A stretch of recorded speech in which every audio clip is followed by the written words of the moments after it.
Everyone, my name is टीना कुमारी यादव। तो आज मैं आपको जिस टॉपिक के बारे में बताने वाली हूँ वो है आर्कियोलॉजिस्ट के बारे में। तो आर्कियोलॉजिस्ट क्या होते हैं? जो पुरानी चीज़ों की खोज करते हैं उन्हें हम आर्कियोलॉजिस्ट कहते हैं। जैसे कि हमारी मम्मीज़ वगैरह की खोज हो गई, या जो इंडस वैली सिविलाइजेशन है इनकी खोज हुई। आई थिंक आप इनके बारे में जानते ही होंगे। तो आर्कियोलॉजिस्ट बनने के लिए आपको क्या होना चाहिए? आपके पास 12th में कुछ भी हो, लाइक जैसे मेरे पास था कॉमर्स। तो मैंने क्या किया, मैंने बीए किया। उसके बाद उसमें मैंने हिस्ट्री, ज्योग्राफी और फिजिकल एजुकेशन लिया, जो कि तीनों ही एक तरीके से इंपॉर्टेंट सब्जेक्ट है। लेकिन आपके पास हिस्ट्री होनी ही होनी चाहिए, या फिर आपके पास बीए ऑनर्स हिस्ट्री में होना चाहिए। उसके बाद मैंने ज्योग्राफी किया, एमए इन ज्योग्राफी। और उसके बाद मैंने किया PG diploma in remote sensing and GIS, जो कि दोनों ही प्लस पॉइंट्स हैं आर्कियोलॉजी के लिए। उसके बाद मैंने आर्कियोलॉजी में अब मैं एडमिशन लेने वाली हूँ, साथ ही मैं सर्टिफिकेट कोर्स भी कर रही हूँ। तो इसमें क्या है कि जो जैसे जियो आर्कियोलॉजी हो गए, लैंडस्केप आर्कियोलॉजी हो गए, इसमें मेरी ज्योग्राफी भी यूज़ हो जाएगी। और आज जीआईएस एक मॉडर्न टेक्निक है, रिमोट सेंसिंग एंड जीआईएस। इसे अगर आप कर लोगे तो ये बहुत ही प्लस पॉइंट है। लेकिन इसको करने के लिए आई थिंक किसी किसी जगह पे मास्टर्स इन ज्योग्राफी होना ज़रूरी होता है। तो क्या कहते हैं, आपने कुछ भी किया हो 12th में, मान लो आपके पास बीएससी था, तो आप क्या कर सकते हैं, आप एमए एंथ्रोपोलॉजी भी कर सकते हैं। लेकिन एक इंपॉर्टेंट पॉइंट है, यानी बोनस स्टेप।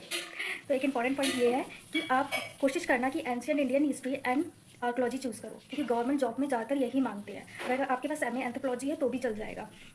उसके बाद आप एमए एंथ्रोपोलॉजी करोगे तो एंथ्रोपोलॉजिस्ट ही बनोगे। उसके अलावा जैसे मेरा एक फ्रेंड है, उसने किया हुआ है एमए एंथ्रोपोलॉजी, और उसके बाद उसने एक डिप्लोमा लिया है आर्कियोलॉजी में, जो कि इंपॉर्टेंट है अगर आप एमए एंथ्रोपोलॉजी कर रहे हैं, क्योंकि आपको आर्कियोलॉजिस्ट बनना है। इसलिए मेरा एक आपके फ्रेंड है, वो गवर्नमेंट जॉब कर रहा था आर्कियोलॉजिस्ट पे। उसने अभी मतलब अभी रिसेंटली ही जॉब छोड़ी है और वो दूसरी गवर्नमेंट जॉब में लग गया है। तो उसने बताया था कि उसने एमए एंथ्रोपोलॉजी किया है और साथ में पीजी डिप्लोमा इन आर्कियोलॉजी किया है। तो अगर आप एमए एंथ्रोपोलॉजी कर रहे हैं तो ये इंपॉर्टेंट है कि आप पीजी डिप्लोमा जैसा सर्टिफिकेट लें आर्कियोलॉजी के लिए, क्योंकि अदरवाइज़ आप सिर्फ एंथ्रोपोलॉजिस्ट ही बनेंगे। तो इसके अलावा क्या है कि अब मान लो आपके पास 12th में बीएससी थे, और उसके बाद आपने चूज़ कर लिया बीएससी कर, मतलब 12th में साइंस थी, फिर बीएससी किया, और उसके बाद आपने एमए एंथ्रोपोलॉजी कर लिया, या एमए एंथ्रोपोलॉजी के बाद पीजी डिप्लोमा आर्कियोलॉजी कर लिया, या डायरेक्ट आर्कियोलॉजी भी कर लिया, तो भी आप आर्कियोलॉजिस्ट बन सकते हैं। क्योंकि आर्कियोलॉजिस्ट की बहुत सारी सब फील्ड होती है। बायो आर्कियोलॉजी होती है, एंथो आर्कियोलॉजी होती है, पैलो एंथो आर्कियोलॉजी कुछ होती है, और हमारा लैंडस्केप आर्कियोलॉजी, जियो आर्कियोलॉजी। तो ये सारी सब फील्ड होती है। तो आप इसके बारे में सर्च कर सकते हैं और भी ज़्यादा देख सकते हैं कि आप अपनी फील्ड के अकॉर्डिंग क्या कर सकते हैं। आपके पास ज़रूरी नहीं कि 12th में कुछ, मतलब आपके पास कॉमर्स हो, साइंस हो, या ह्यूमैनिटीज़ हो, आप कर सकते हैं आर्कियोलॉजी।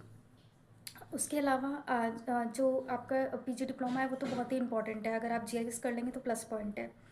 तो अभी मैं मेरे और प्लान्स हैं, मैं आपको आगे उसके बारे में बताऊंगी।